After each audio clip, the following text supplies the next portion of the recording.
ህይወት መጨረሻ ምንድነው አልኳችሁ? ትንሣኤ ነው። ሰው እንደየስራው ስለሚለካ እኛ በስርዓት እንኖራለን። ስለዚህ ደግነት፣ ክፋት ምን ይታጣል?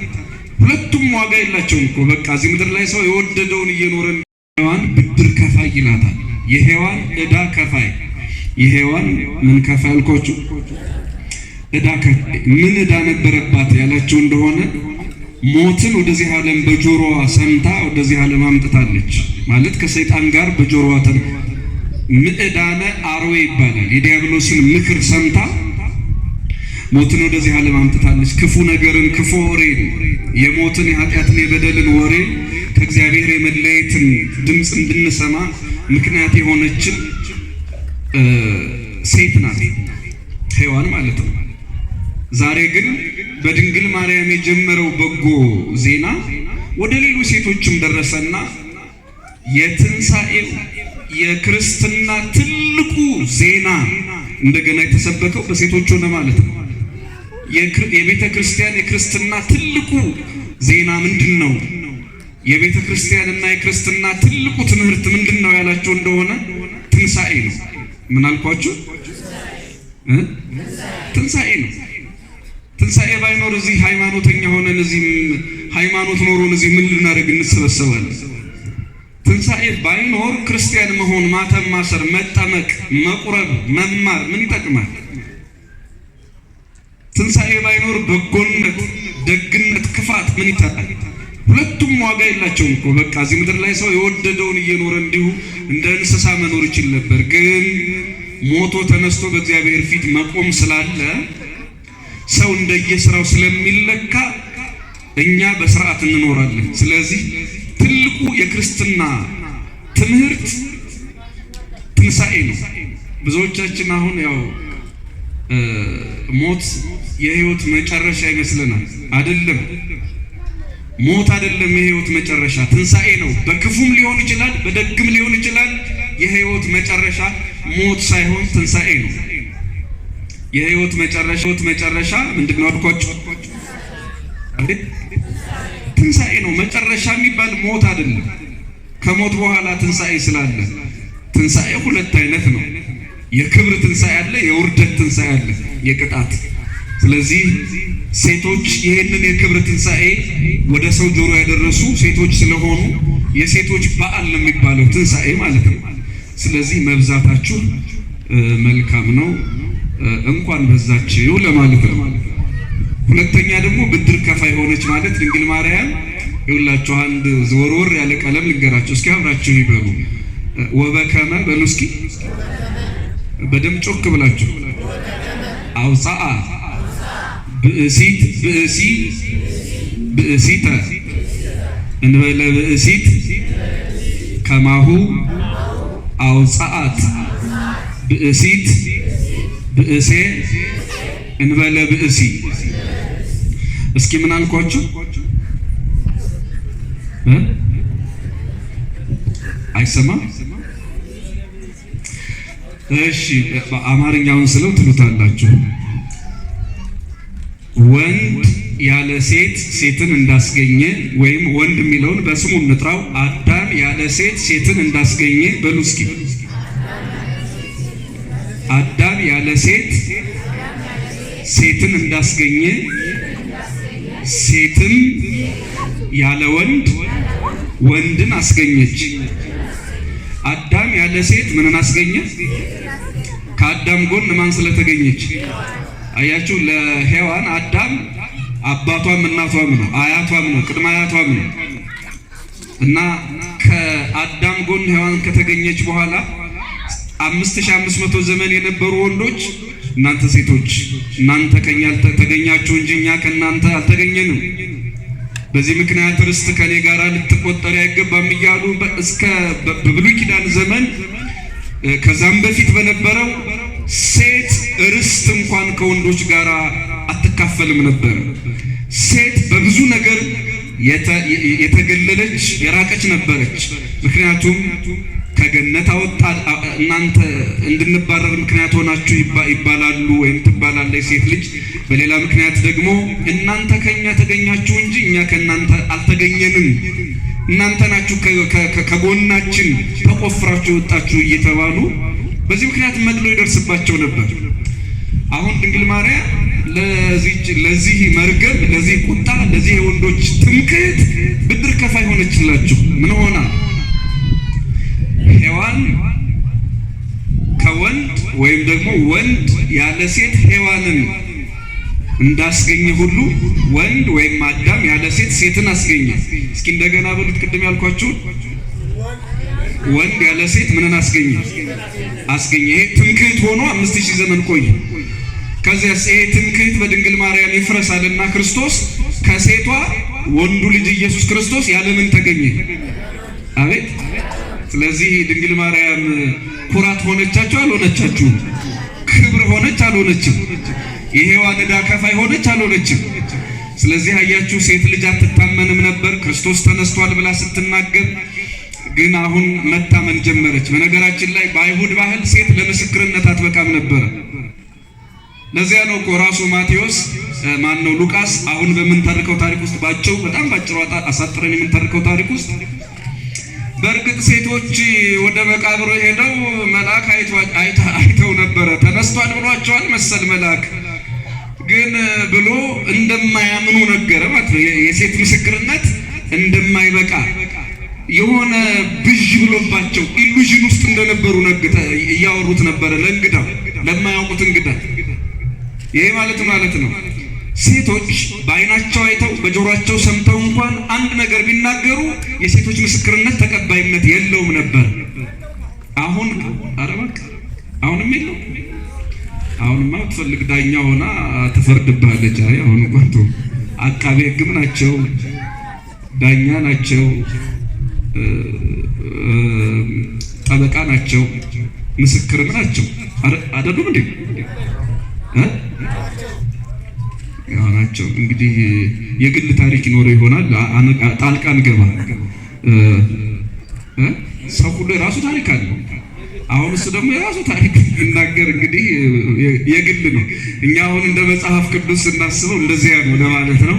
ለማንኛውም ቤተክርስቲያን ሴቶችን ያከበረችበት፣ ሴቶች ታማኝ እንደሆኑ ሳይቀር ለሴቶች ቀን ሰጥታ የዘመረችበት ጊዜ ቢኖር ይህ ዘመነ ትንሣኤ ነው እና ለቀናችሁ እንኳን አደረሳችሁ ለማለት ነው ይሄን ያህል የቆየሁት።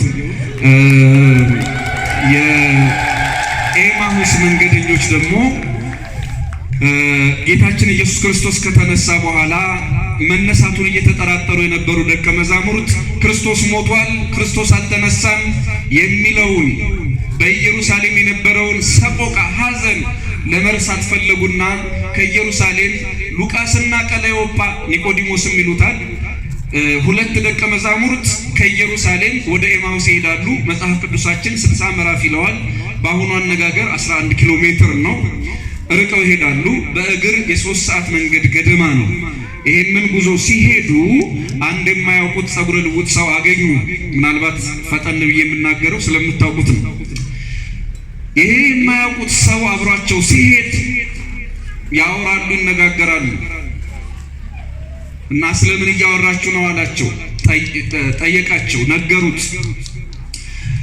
እኛንም እስራኤልንም ይቤዣል ብለን ያድናል ብለን ተስፋ ያደረግነው ነበረ እያሉ በነበረ የቀረ ታሪክ እያወሩ ጉዟቸውን ቀጠሉ እና በመሃል እሱ ይሄን የነበር ንግግራቸውን ቀይሮ እናንተ የማታስተውሉ ሰዎች እኔ ለኢየሩሳሌም እንግዳ አይደለሁም እንደማለት ነው። በሌላ አነጋገር ኢየሩሳሌም እንግዳ አንተ ነህ ብለውት ነበር። አይደለሁም እያላቸው ነው። ያ እሞታለሁ እነሳለሁ ያላችሁ እኮ በብሉይ ኪዳን እንዲህ ተብሎ ነበር፣ በአዲስ ኪዳን ደግሞ ለእናንተ እንዲህ እያለ አስተምሯል። ለምንድን ነው የማታምኑት? ለምንድን ነው ቃሉን የማታስታውሱት?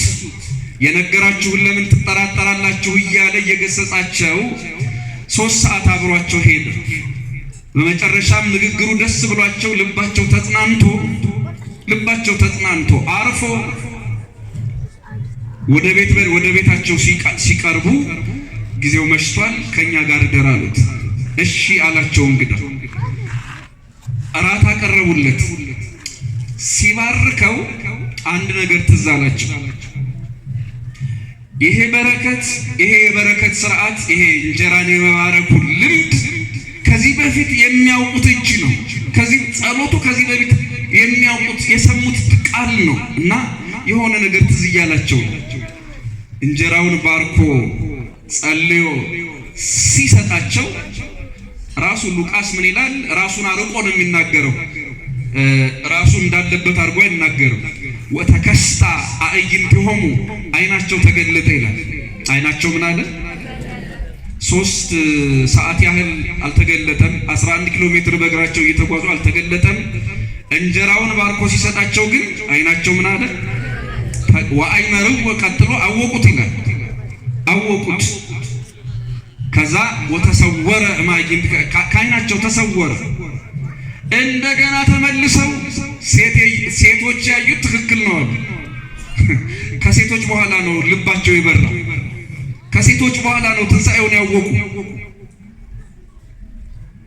እና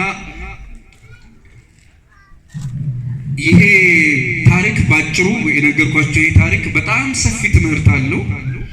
ይኸውላችሁ ሉቃስና ኒቆዲሞስ ወይም ቀለዮጳ የሚባለው ራሱን ችሎ ሌላ ነው እና ይሄ ቀለዮጳና ሉቃስ በቤተ ክርስቲያን ትምህርት ውስጥ በጣም ሰፊ ሐሳብ የሚነሳባቸው ሊቃውንት ናቸው።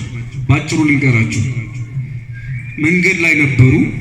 ብሉይ ኪዳንን ሐዲስ ኪዳንን እየተማሩ ነው። ቀድሞም ተምረዋል፣ አስተምሯቸዋል። ቀድሞም አሁንም እየነገራቸው ነው። ያስተማራቸው ነበር 11 ኪሎ ሜትሩ። ግን ክርስቶስን አላወቁትም ማን እንደሆነ። ግን ክርስቶስን ማን እንደሆነ ምን አላሉትም አልኳችሁ? አቤት ያን ያህል ጉዞ አብረው እየተጓዙ 3 ዓመት ተምረው አሁንም ያ የተጠራጠሩት ጌታ ማን እንደሆነ ሳያውቁ እያስተማራቸው ማን እንደሆነ አላወቁትም። ለካ ኢየሱስ ክርስቶስ ዝም ብሎ በመጽሐፍ ቅዱስ ትምህርት ብቻ አይታወቅም።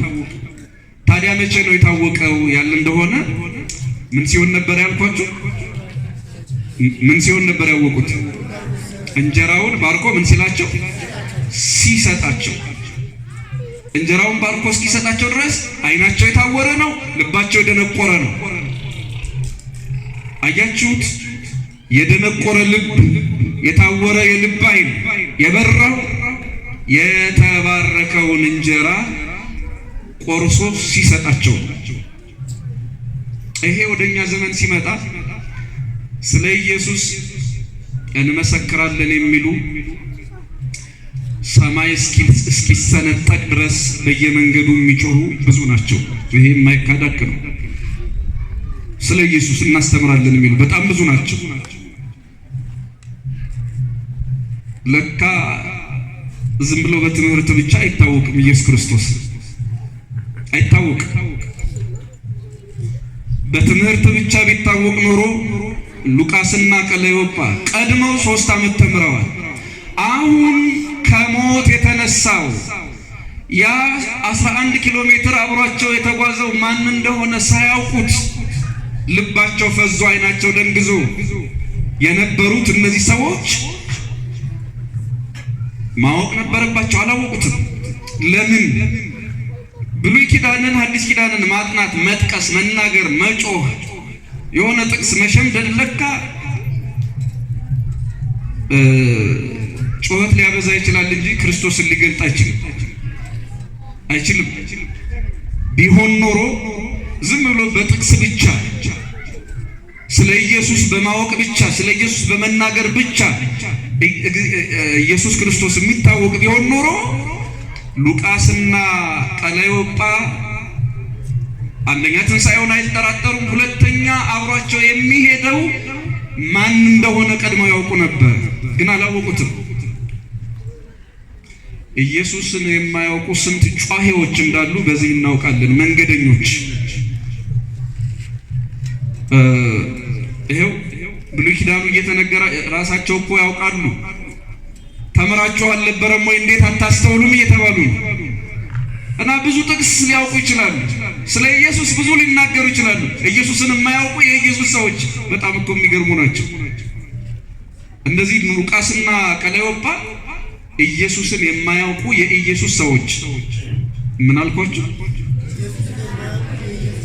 ያው አብሯቸው ተነስቶ እየሄደ አያውቁት። ያወቁት እንጀራውን ቆርሶ ሲሰጣቸው ነው። ይሄ እንጀራ ምንድነው? ምናልባት አሁን ከዚህ ሄዳችሁ እራት ስትበሉ የምትበሉት እንጀራ አይደለም። ይሄ እንጀራ በጣም ባጭሩ ቁርባን ይባላል። ይሄ እንጀራ የክርስቶስ ሥጋና ደም ነው። ይሄ እንጀራ ምንድነው አልኳችሁ? አቤት ከዚያ ውጭማ ይሄ ፍርፍር እንዴት ወይ ምስር ወጥ ወይ ደግሞ በዛ በዘመኑ በእስራኤል የገብስ ቂጣ አይን ሊያበራ አይችልም። የእስራኤል ምግብ አብዛኛው እሱ ነው። አይናቸው ተገለጠ የሚለው ዝም ብሎ ሴት የጋገረችው እንጀራና ወጥ አይን ስለሚያበራ አይደለም። የቤት እንጀራ አይን ሊገልጥ አይችልም። መድኃኒታችን ኢየሱስ ክርስቶስ የባረከው እንጀራ የክርስቶስ ሥጋና ደም ምሳሌ ወይም ደግሞ የክርስቶስ ሥጋና ደም ሆኗል፣ ተቀድሷል፣ ተለውጧል። ስለዚህ አይናቸው ተገለጠ ማለት ሲቆርቡ ክርስቶስን አወቁት ማለት ነው። እንጀራውን ባርኮ ሲሰጣቸው እስኪ ባጭሩ ሲቆርቡ ክርስቶስን አወቁት በሉ እስኪ እንደገና በምሳሌ ልግለጠውና ይሄንን ትምህርት ልቋጭ። አንድ ግብርና የተማረ ሰው ለምሳሌ በግብርና ፒኤችዲ ያለው 3ኛ ዲግሪ ያለው ሰው ስለ ግብርና ነው የሚያውቀው ወይስ ግብርና ነው የሚያውቀው? እስኪ ንገሩ። ስለ ግብርና ወይስ ግብርና የሚያውቀው? ግብርናን ራሱን ያውቀዋል? ያውቀዋል? ኧረ በታምር አያውቀው፣ በፍጹም አያውቀው። ስለ ግብርና ግን በጣም ብዙ መጽሐፍ አንብቦ ብዙ ተመራምሮ እንግዲህ ይሄ አፈር እያለ ሊያብራራ ይችላል። አንተ በዚህ ወቅት ብትዘራ እያለ ሳይንሳዊ ማብራሪያ ሊሰጥ ይችላል። ነገር ግን ስለ ግብርና ያውቃል እንጂ ናስኪ ጠምደህ ረስ ናስኪ ዝራ ብትሉት ይችል ይሆን እንዴ? ስለ ግብርና ሳወራ እዚሁ ዘነበ። እኔም ጨርሻለሁ። ለነገሩ ይኸውላችሁ ቁርባን በሌለበት፣ ጥምቀት በሌለበት፣ ታቦት በሌለበት፣ መስቀል በሌለበት ቤተክርስቲያን ውስጥ የሚጮህ ጩኸት ስለ ክርስቶስ ይናገሩ ይሆናሉ። ክርስቶስን ግን አያውቁትም። የኛ ቤተክርስቲያን ክርስቲያኖች ስለ ክርስቶስ ብቻ አይደለም ክርስቶስን ራሱን ታውቀዋለች። ለምን? የክርስቶስ ሥጋው አላት። የክርስቶስ ምን አላት አልኳችሁ? አይን የሚያበራው ሥጋው አላት። የነፍስን አይን የሚያበራ ክርስቶስ ማን እንደሆነ የምታውቅበት የክርስቶስ ሥጋው አላት። ዝም ብሎ ሞንታርቦ አይደለም ያላት። ዝም ብሎ አክሮንስ አይደለም ያላት። ዝም ብሎ መጽሐፍ ቅዱስ አይደለም ያላት። ታቦቱ ይኖራታል፣ መስቀሉ ይኖራታል። እንደገና ደግሞ ከሁሉም በላይ ሥጋውና ደሙ አላት። የሉቃስና የኒቆዲሞስን ወይም የቀለዮጳን አይን ያበራው የክርስቶስ ሥጋና ደም በሌለበት የሚሰበከው ስብከት ሁሉ የኤማሁስ መንገድ ነው። የመንገዳቸው ፍጻሜ ግን የተባረከውን እንጀራ በልቶ ክርስቶስን ማወቅ ነው። የመንገዳቸው ፍጻሜ የተባረከውን እንጀራ በልቶ ማንን ማወቅ ነው አልኳችሁ? አቤት! የሕይወታችን ፍጻሜ ሥጋውን ደሙን በልተን ጠጥተን አምላካችንን እንድናውቀው እግዚአብሔር ያድርግልን። የሕይወት ፍጻሜ እሱ ነው። አሁን እዚህ እናንተን ስለተማራችሁ እኛም ስለተማር ጸድቀናል ማለት አይደለም። አንዳንድ ሰዎች አላችሁ ንስሐ ከገባችሁ በቃ ሁሉም ነገር ያለቀ ይመስላል። ንስሐ ሂደት ነው። እጅ እንደመታጠብ ቁጠሩት። ሳህን መሶብ እንደማቅረብ ቁጠሩት። ንስሐ መግባት እጅን መታጠብ ከሆነ ቀጥሎ ምንድነው የሚገኝ? እጁን የታጠበ ሰው ቀጥሎ ምን ይሆናል? ይመገባል አይደል? የሕይወት ፍጻሜ እንደዚህ ነው። እኛ የኤማሁስ መንገደኞች ነን። መንገዳችን ላይ አንዳንድ ጊዜ እንጠራጠራለን። ይሄ ለምን ሆነ ያ ለምን አልሆነም እያልን ልባችንን የሚከፍል ልባችንን የሚያጠራጥር የሆነ የግል ጥያቄዎች ይኖሩናል። ውጣ ውረድ ይኖረናል። ፈተና ይኖረናል። ያዘንበት፣ የተከፋንበት፣ የተደሰትንበት መንገዳችን ብዙ ነው። ግን እንዲህም ሆነን የሕይወታችን ፍጻሜ እንዲሆን መጽሐፍ ቅዱስ የሚመክረው መጨረሻ ላይ አምላካችን ክርስቶስ ለቤዛ ዓለም ለዓለም ሁሉ ቤዛ አድርጎ መስቀል ላይ የቆረሰልን ስጋውን በልተን ደሙን ጠጥተን መኖር ነው። እሱ አይናችንን ያበራልናል። እሱ በሌላ መንገድ እንድንመለስ ያደርገናል። እሱ ጭንቀታችንን ያርቅልናል። ክርስቲያኖች ይህችን ቃል አብራችሁ ትሉልኝና ትምህርቴን እቋጫለሁ። ይኸውላችሁ በብሉይ ኪዳን እስኪ አብራችሁ ይበሉ። በብሉይ ኪዳን በሉ ብዙ በጎች ስለ ሰዎች ታረዱ። እስኪ ድገሙት። ምን አልኳችሁ? ብዙ በጎች ስለ ሰዎች ታረዱ። ይሄ ማለት ላብራራላችሁ። ሰው እንዲኖር በጎች ሞቱ። ሰው እንዲኖር ምኖች ሞቱ? አቤት ሰዎች ምን እየሆኑ ማለት ነው? በጎች ምን እየሆኑ? እየተሰዉ መስዋዕት እየሆኑ በጎች መስዋዕት እየሆኑ ሰዎች ኖሩ። የኃጢአት መስዋዕት ሰው በጎች እየሆኑ አያችሁ። ስለ ሰዎች በጎች ሞቱ። ሰዎች እንዲኖሩ በጎች ታረዱ። በብሉይ ኪዳን ነው ይሄ። በአዲስ ኪዳንስ ምንድነው ያላችሁ እንደሆነ በጎቹ እንዲኖሩ እረኛ ታረደ። በሐዲስ ኪዳን እስኪ በሉት። በሐዲስ ኪዳን ደግሞ በሉ እስኪ በጎች እንዲኖሩ እረኛ ታረደ። እስኪ እዚያ በብሉይ ኪዳን እንዴት ነበር ያልኳችሁ? ሰዎች እንዲኖሩ ማን ታረደ? በጎች። በሐዲስ ኪዳን ግን በጎች እንዲኖሩ በጎች እነማን ናቸው? በሐዲስ ኪዳን እኛ አይደል? በጎች እነማን ናቸው አልኳችሁ? ሁላችን እኛ ነን። እኛ በሕይወት እንድንኖርለት አንድ በግ ታረደ። ያ በግ ማን ነው? አቤት መድኃኒታችን ኢየሱስ ክርስቶስ ነው። ስለዚህ ከሰማይ የወረደው በጋችን የሕይወት እንጀራ ነው፣ የሕይወት መጠጥ ነው። እሱን በልተን ጠጥተን አይናችን ይበራል። ብዙ የድንግዝግዝ ያለ ሕይወት የሚበራልን ስንቆርብ ነው። ክርስቲያኖች ይሁን ብዥ ያለ ሕይወት የሚበራልን ፍጻሜያችን እንደዚያ ነው ሲሆን ነው። ፍጻሜያችን የኤማሁስ መንገደኞች ይሆንልን። እየተጠራጠሩ ኖረው እያመኑ መመለስ፣ እያዘኑ ኖረው እየተደሰቱ መመለስ። አምላካችን እግዚአብሔር የሕይወታችንን ፍጻሜ ደስታ ያድርግልን። ስብሐት ለእግዚአብሔር።